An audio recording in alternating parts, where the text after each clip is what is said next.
Just having a high school diploma and dropping out of middle school might seem a bit questionable, huh? But there's a story behind it.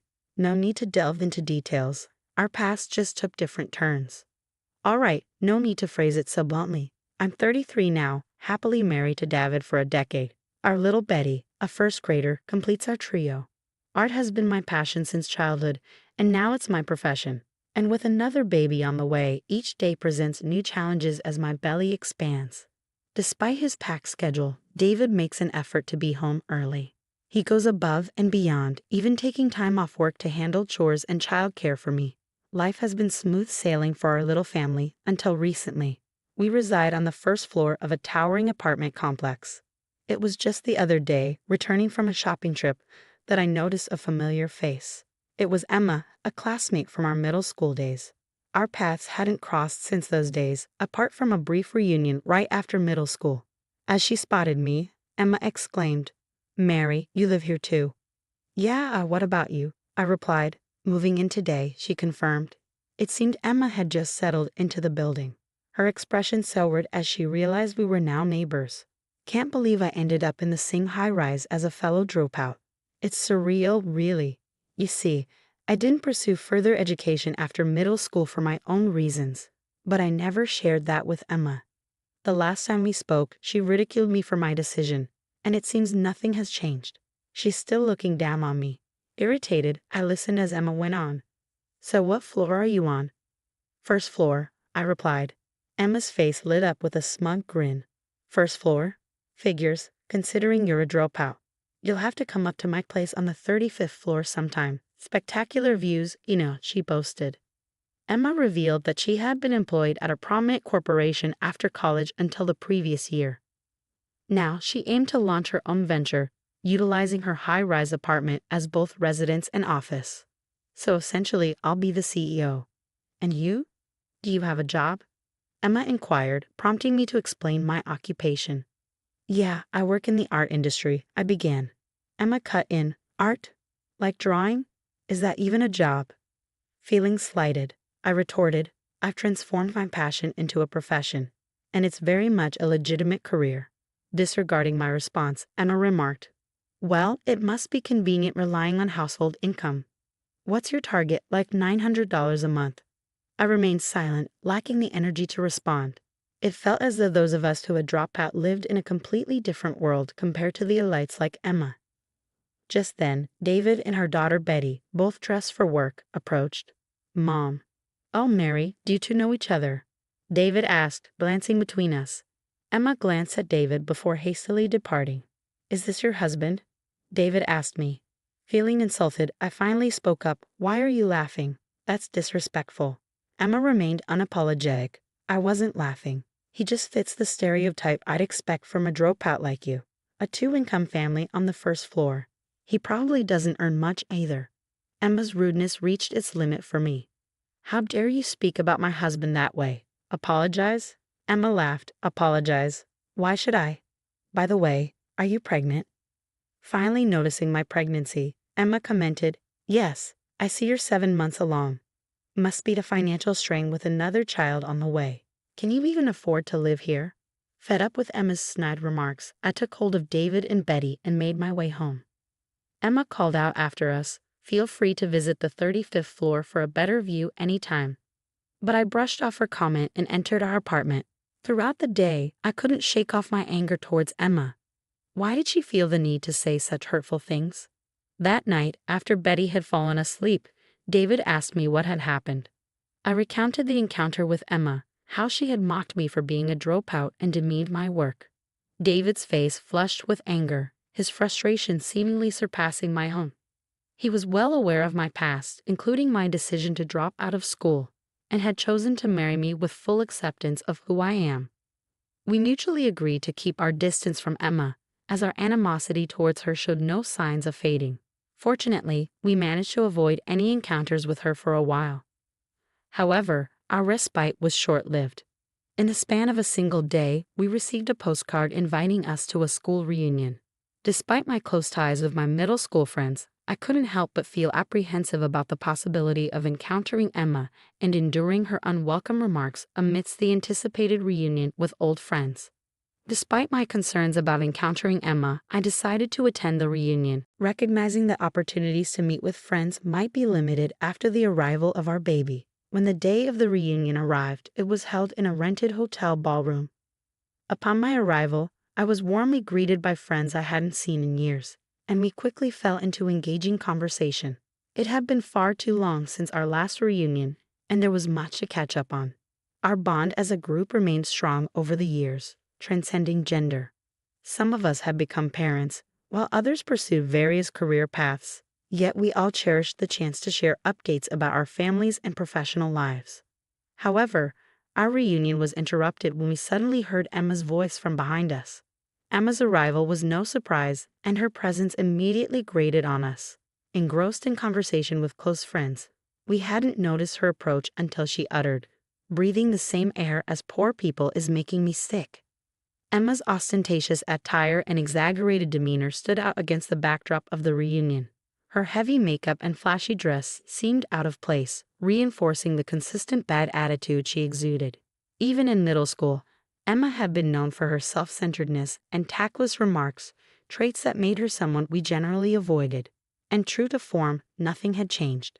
At 33, she remained as obnoxious as ever, prompting us to exchange eye rolls.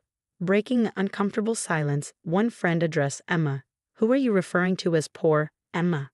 Without hesitation, Emma pointed at me, saying, "Who else but Mary? She's a dropout, so she's poor and lives on the first floor. I live on the 35th. Emma's remark comparing our situation to a master-servant dynamic was met with laughter. Some of our friends were visibly offended and confronted her, but Emma remained unapologetic.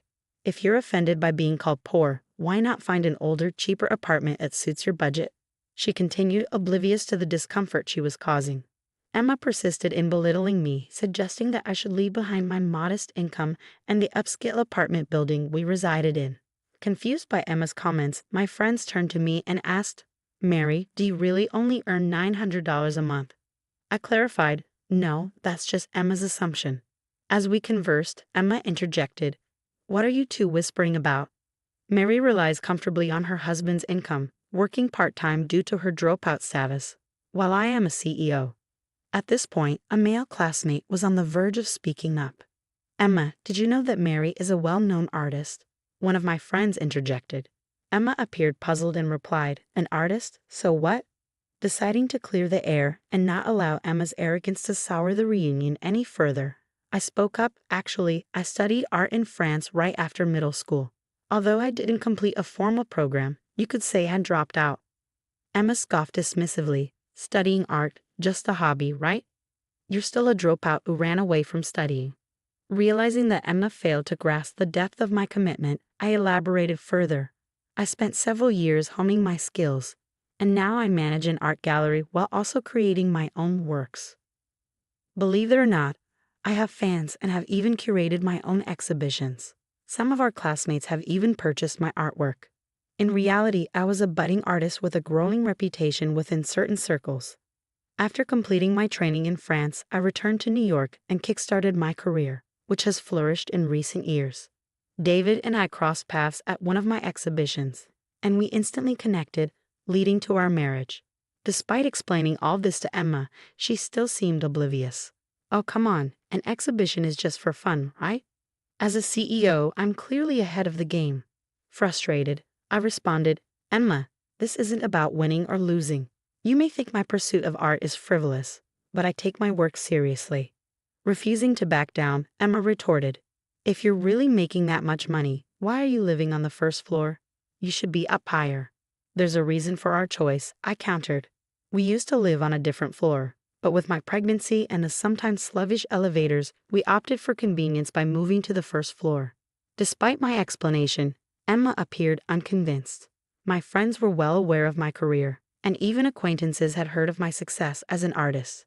Emma, however, likely never considered this possibility, given her lack of interest in art and her tendency to look down on me for dropping out. And I had another secret to share. Just as I was about to reveal it, I spotted David and Betty entering the room. "Mom," Betty comes bounding towards me, with David in hot pursuit. "Sorry about that," David apologizes, rubbing his head. Got caught up in some work stuff and had to bring Betty along. As David and I converse, Emma interrupts. Wait, who's this dashing man? Your husband. He was in work attire last time. Why the change to a suit? David does indeed look sharp today, catching Emma's attention. He begins to greet my friends, expressing gratitude. Thank you for always being so kind to my wife. She means the world to me. Is everything to your liking? Please don't hesitate to let us know if there's anything you need. Just as we were immersed in the conversation, the event organizer hurried over, expressing gratitude. Thank you for providing this wonderful venue free of charge. The food and drinks are exceptional. We truly appreciate it. The truth was, this hotel belonged to David's parents, and he had recently taken over as CEO. David had generously offered the venue for the reunion without any cost. Emma's expression shifted to a pale hue as she processed this information. Wait, you're the wife of a CEO?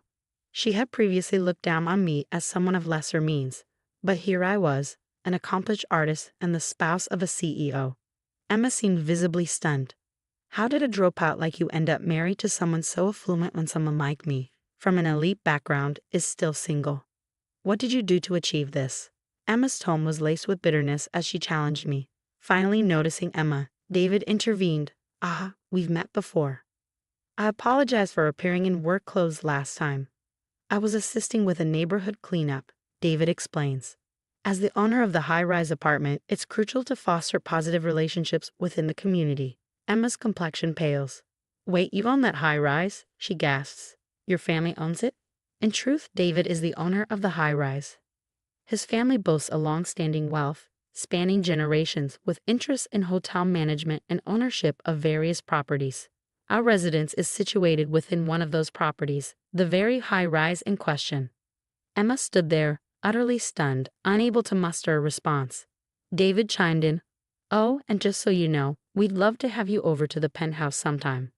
The view is spectacular. You can even see the Empire State Building. Emma's shock deepened. The penthouse? But I thought you guys lived on the first floor. Hearing this, I decided to reveal the truth. As I mentioned earlier, I'm pregnant, so we've made the first floor our home too. Essentially, both the penthouse and the first floor belong to us. Emma was left speechless, her disbelief palpable. As I glanced around, I noticed our friends had fallen silent, attentively observing our conversation.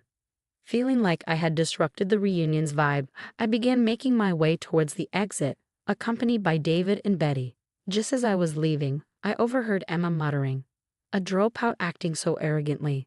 I glanced at my daughter, knowing she probably caught wind of Emma's remark. What truly counts is what's on the inside. Never underestimate others, I reminded Betty. With a nod, Betty turned towards Emma and chirped, "Emma, if you keep making those faces, happiness might just slip away from you."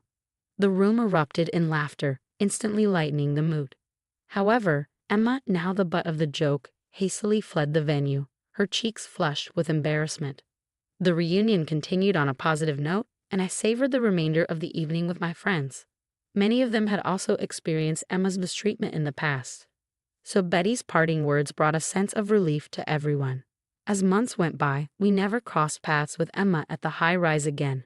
Then, one day, David returned home with news. Emma had finally vacated the luxury high-rise. Apparently, she had been evading rent payments for 3 months, as David explained. I even had to bring in a lawyer to serve her an eviction notice, David revealed. She disappeared almost overnight. I was stunned by this revelation. David went on to explain that Emma's rented space was left completely untouched, with furniture and clothes left behind. She had taken only her valuable possessions and computer, leaving everything else behind. Initially, I suspected something dubious, but soon after, a friend provided an update on Emma's situation. It turned out that Emma had been pretending to be a prosperous entrepreneur, but in truth, she was practically unemployed. With some savings from her corporate career, Emma managed to maintain a comfortable lifestyle for a time. However, it was inevitable that her funds would run dry. Unable to keep up with rent payments, she was forced to vacate her residence. Lacking alternative accommodations, she left behind her furniture and belongings simply because she couldn't afford to dispose of them. Upon learning the truth, I felt a profound sense of disgust at how Emma continued to burden others until the very end. Even in her time of need, Emma's abrasive personality has left her without any friends or colleagues willing to lend a hand. She resides alone in a modest apartment, relying on part-time work to get by. Gone are the days of her boasting about elitism and looking down on me for not completing college. I imagine her pride has taken quite a blow. My hope is that this experience teaches her the value of humility and sincerity as she moves forward.